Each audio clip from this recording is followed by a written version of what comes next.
right, y'all. So today we are going to be taking a behind the scenes look at how to do your final payment process for your lovely Disney cruise trip. It's not always a glamorous part of the planning process, but it is nevertheless an important one. But there are definitely a few things to look out for, and we'll just walk through together on how to get this set up to show you exactly what you can expect on your next Disney cruise trips. So before we get into it, I have my laptop here to uh, walk through it with you guys on screen. I will put a screencast probably on this video to help walk you through how to do that. But before we do, there are some key pointers that I want to specify in this video before getting into the screenshots. So the first thing that you're really going to want to do to set up your final payment process is make sure to set your alarm. Now, what I mean by that is you are going to need to do this process pretty early on in order to get the best possible activities that you would like to set up for your trip. You're going to need to set your alarm or set your clock, set a reminder, something of the sort, to remind yourself that at 12 at midnight on Eastern time zone, you will need to set up your activity. So if you are a Central Time person, it's going to be 11 o'clock the night prior to the actual window time, because 11 o'clock in Central Time is midnight in Eastern Time. So just bear that in mind, because that's a very key component to planning your Disney cruise activities. Also presenting on the screen, I will show y'all the different Castaway Club loyalty program, so that way you can look and see what time you will be able to make your final payment activities. So when I say final payment, you do need to have your final payment locked in, paid for, and I would even have it paid for the day prior to when it's initially due, just so that you have your cruise trip locked in and booked. So without further ado, let's get into the screen share. So what you're going to want to do is you're going to want to open the Disney Cruise Line app, and you'll select on your reservation. And from there, you're going to click on the Explore tab at the very bottom of your app. And then you'll be able to select the restaurant that you want. So in this case, it'll be Palo, and we're only selecting on the day that we want it. And very key point here, definitely look into other days if it's not available at that certain day. So you'll just scroll down till you'll see the Palo Steakhouse. In this case, we did brunch. You'll select the people that you want in your party and select the availability, but it's going to ask for your time. So here it's going to give you a time span of what you may want to have your brunch at, and then you get to click again on that availability. And fingers crossed that we get this. Did we get it?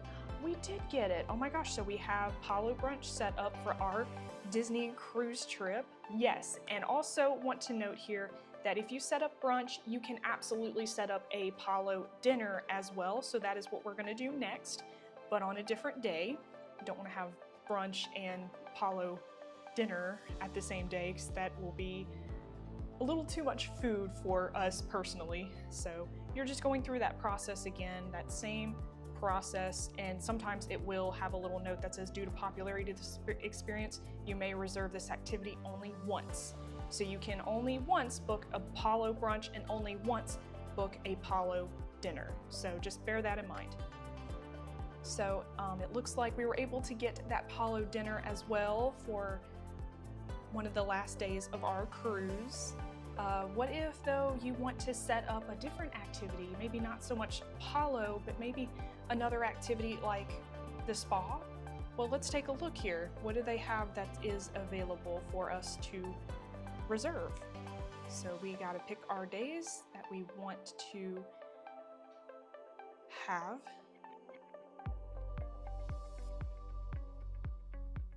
And then we get to select whatever massages that we want, any sort of facial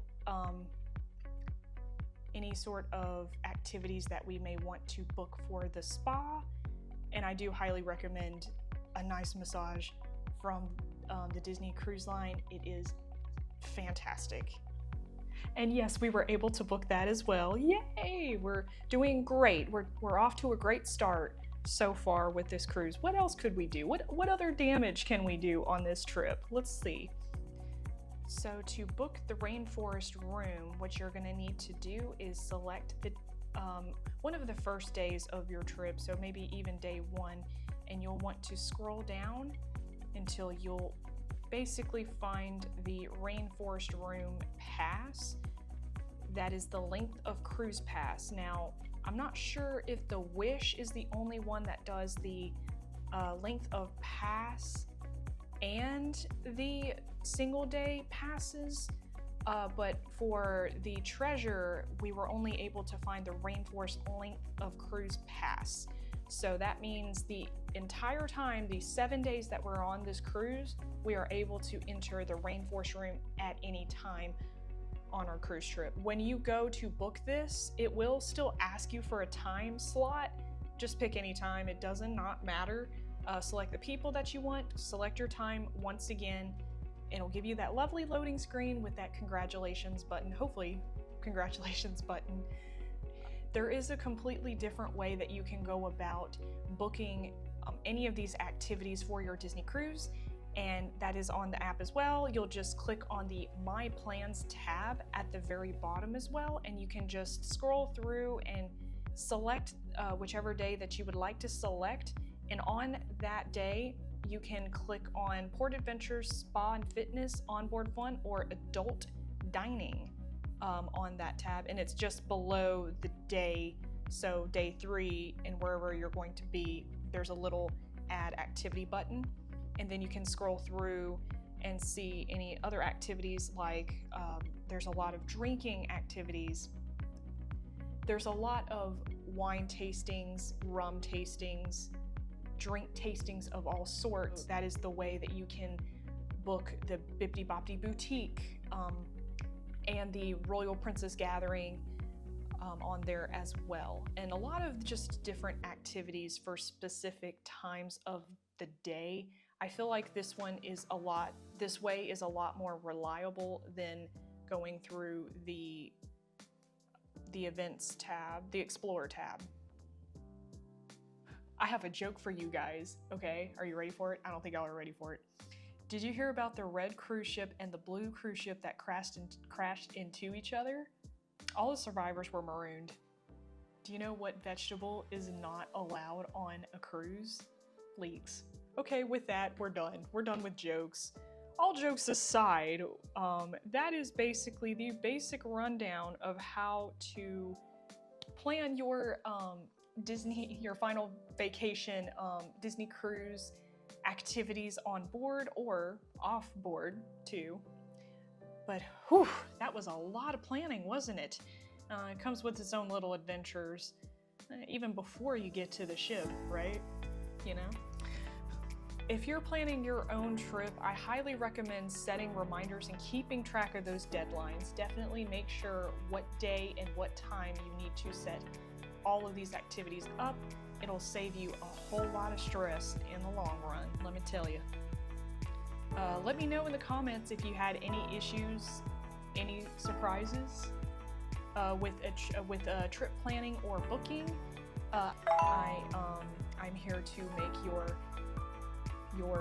trips a little bit more magical, so you're going to be sailing off into the magical horizon.